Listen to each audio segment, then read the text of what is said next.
Halo, kembali lagi di Klinik Bimbel. Kali ini kita mau membahas tentang hukum kekekalan energi.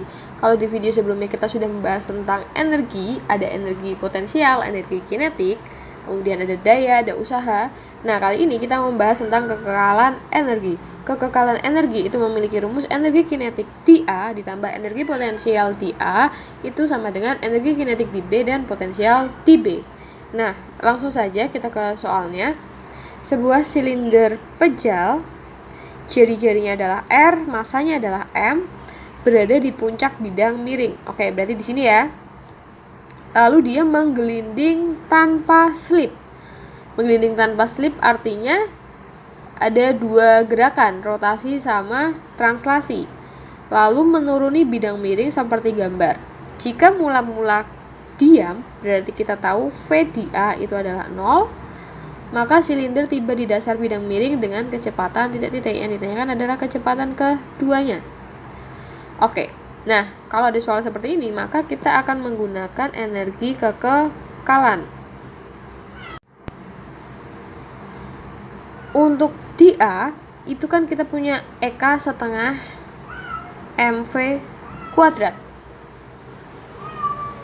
Nah, setengah MV kuadrat ini, V awalnya atau V di A itu kan 0. Berarti langsung aja EK-nya kita tulis 0. Karena segala sesuatu yang dikalikan 0, maka hasilnya adalah 0.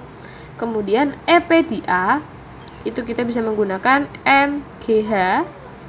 Kemudian yang di B, saat di B, energi kinetiknya adalah setengah MVB kuadrat. Karena terjadi perpindahan, jadi si bola ini menggelinding dan dia berpindah, sehingga energi kinetik dB itu ada dua, rotasi dan translasi. Jadi kita tulis setengah, rotasinya adalah I dikali omega B nya adalah, atau gini aja, omega B kuadrat. Kemudian energi potensial dB, dia kan tidak punya ketinggian, sehingga kita tulis 0. Kalau misalkan teman-teman tanya, loh kak, kenapa yang A itu tidak ditambahkan rotasi? Tidak ditambahkan eka rotasi atau translasi. Jawabannya adalah karena bola di A itu belum bergerak menggelinding, jadi masih diam di tempat, jadi hanya punya eka translasi. Sehingga eka translasinya karena diketahui V-nya 0, jadi hasilnya adalah 0. Sedangkan kalau eka di B, bola kan berarti sudah menggelinding dan bergerak ke bawah, jadi dia punya rotasi sama translasi. Nah, kita tulis dulu inersia dari silinder pejal itu adalah setengah mr kuadrat. Selanjutnya nanti omega juga kita bisa cari atau kita uraikan menjadi V per R. Jadi nanti MGH kita tulis, MG-nya adalah 10, H-nya itu berarti 3, hanya pakai H ini ya, sama dengan setengah M VB kuadrat. VB kuadratnya itu adalah kita cari, ditambah setengah, I-nya kita jabarkan menjadi setengah MR kuadrat, omega B-nya bisa kita jabarkan menjadi V kuadrat per R kuadrat, VB kuadrat ya. Oke.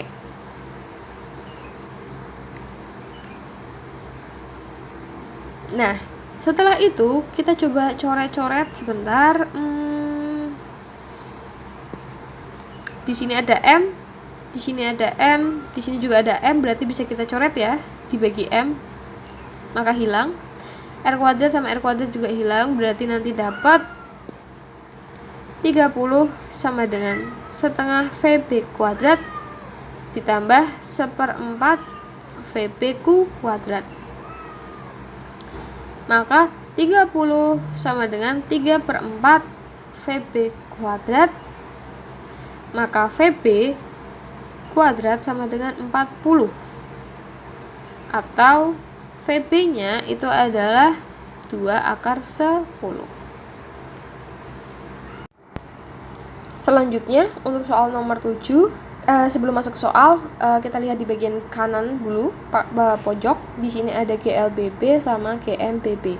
GLBB itu untuk gerak translasi, dan gerak rotasi kita menggunakan gerak melingkar berubah beraturan GMBB. Bedanya apa? Bedanya kalau di translasi kita sebut V, tetapi kalau di rotasi kita sebut omega. Kemudian S-nya juga kita sebut sebagai theta. Nanti dilihat ya perbedaannya. Kemudian kecepatannya juga berbeda ya. Satunya A, satunya adalah alfa. Nah, nanti ini bisa digunakan ketika dibutuhkan. Selanjutnya, langkah pertama kita akan menggambarkan gaya-gaya yang ada pada gambar. Yang pertama, kita tulis dulu deh data yang diketahui ya. Kita tulis dulu data yang sudah diketahui. Yang pertama ada massa. M-nya adalah 5 kilo. Kemudian bidang miring kasar, artinya nanti ada gaya gaya gesek. Kemudian mula-mula diam berarti V0 atau V awalnya adalah 0. Lalu dia menggelinding tanpa slip, artinya ada rotasi dan translasi. Sudut miring tetanya adalah 37, di sini sudah ada ya. Lalu hitung EK setelah bergerak 7 detik. Ini adalah T-nya. Oke. Kita gambarkan gaya-gaya atau gerakannya dulu. Jadi yang pertama dia menggelinding ya, menggelinding, otomatis dia akan menggelinding ke arah bawah. Jadi arah geraknya dia ke bawah. Kemudian artinya si bola ini akan berputar dengan arah putar yang seperti ini. Oke. Kemudian dia memiliki W, karena dia pada bidang miring, artinya W-nya nanti tidak lurus. Jadi tugas kita adalah memproyeksikan terhadap sumbu Y sama sumbu X-nya. Nah, kalau ada sudut di sini, berarti di sini juga ada sudut. Artinya kita tulis W cos theta karena dekat dengan sudut. Kemudian yang sumbu X berarti W sin 37. Tetanya kita ganti 37 aja ya. Kemudian dia menempel pada sebuah bidang, artinya dia nanti punya gaya ke atas, yaitu N. Kemudian karena gerakannya adalah ke bawah, artinya yang berlawanan kita bisa tulis sebagai FG atau gaya gesek. Kita tulis gaya gesek. Kemudian langkah pertama, di situ kan ada gerak translasi. Gerak translasinya adalah gerakan berpindah tempat atau bergeser lurus, ya kan? Sehingga langkah pertama kita akan mencari sigma F sama dengan M dikali A. Sigma F-nya berarti karena gerakannya secara mendatar atau seperti ini, jadi kita cari dulu gaya-gaya yang mendatar itu adalah yang positif. Berarti ada ini W sin 37. Kemudian gaya yang berlawanan ini ada FG, berarti min FG sama dengan M dikali A. W nya adalah 5 kilo dikali 10 gravitasi ya, berarti 50 dikali sin 37 adalah 3/5 dikurangi FG sama dengan 5A. Jadi nanti dapat 30 min FG sama dengan 5A. Sementara itu adalah persamaan yang kita pegang terlebih dahulu. Selanjutnya di sini ada gerakan menggelinding. Berarti nanti kita menggunakan sigma tau sama dengan I dikali alfa. I-nya adalah inersia. Nah, coba perhatikan.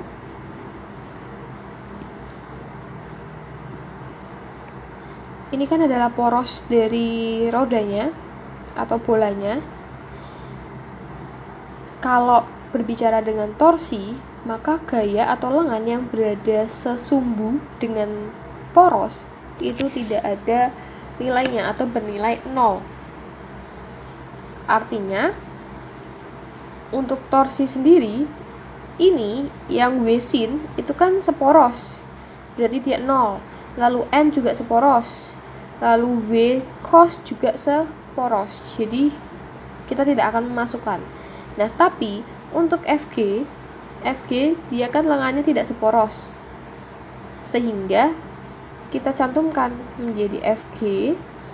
Nah, karena gerakan bendanya adalah ke bawah, Fg-nya adalah ke kiri, dia akan memutar menuju poros melalui seperti ini, arahnya seperti ini.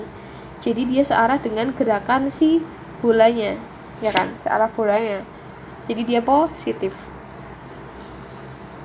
Kemudian ingat, tau itu punya rumus F dikali R, F-nya berarti F gesek, R-nya itu adalah berarti dari poros ke lengannya, yang artinya jari-jari, berarti kita bisa tulis R sama dengan inersia dari bola pejal itu adalah 2/5 mr kuadrat. Lalu alfa itu punya rumus A per R, jadi nanti alfanya kita ganti A per R.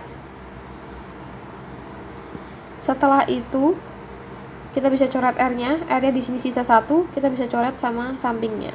Jadi nanti dapat Fg sama dengan 2/5 dikali M. M-nya adalah 5 dikali A. Kita bisa coret.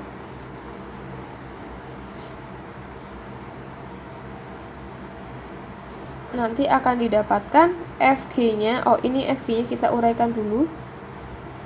Fg sama dengan 30 min 5A. Selanjutnya yang ini kita tulis Fg-nya kita substitusi, berarti 30 min 5A sama dengan 2A, maka 30 sama dengan 7A. Jadi A-nya akan dapat 30/7.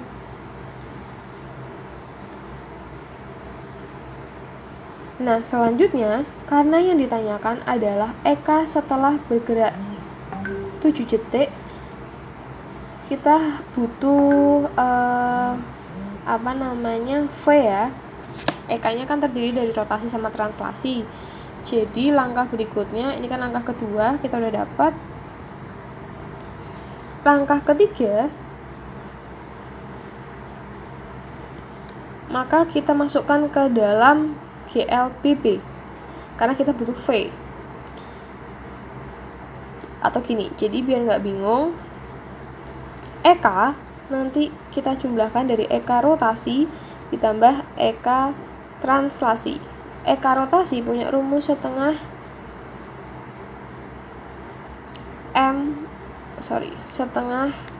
I omega kuadrat ya. Sedangkan EK translasi setengah MV kuadrat.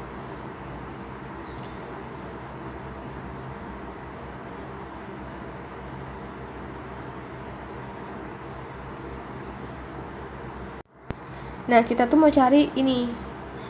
Yang pertama, jadi kita cari V-nya dulu. Caranya adalah menggunakan GLBB. Kita punya rumus VT sama dengan V0 plus A dikali T. VT-nya masih tetap, V0-nya 0 karena bendanya diam.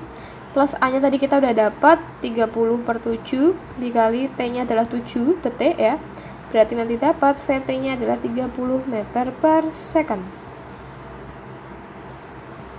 Kemudian langkah keempat, kita mau cari EK-nya. Kita tulis di bawah aja ya. Yang pertama EK rotasi translasinya dulu aja, translasi. Sama dengan setengah MV kuadrat. Maka setengah M-nya adalah 5, V-nya adalah 30 kuadrat. Nanti dapat 2250 Joule. Kemudian kalau EK rotasinya nanti setengah dikali I 2/5 mr kuadrat dikali omeganya itu kita ubah menjadi V kuadrat per R kuadrat. Jadi nanti ini bisa kita coret R-nya, 2-nya juga bisa, maka akan dapat 1/5 dikali M massa yaitu 5 dikali V-nya berarti 30 kuadrat. Nanti dapat 900 Joule. Sehingga nanti EK itu adalah 2250, kita tambahkan translasinya, EK rotasi dulu ya, 900 ditambah 2250, nanti dapat EK sebesar 3150 Joule.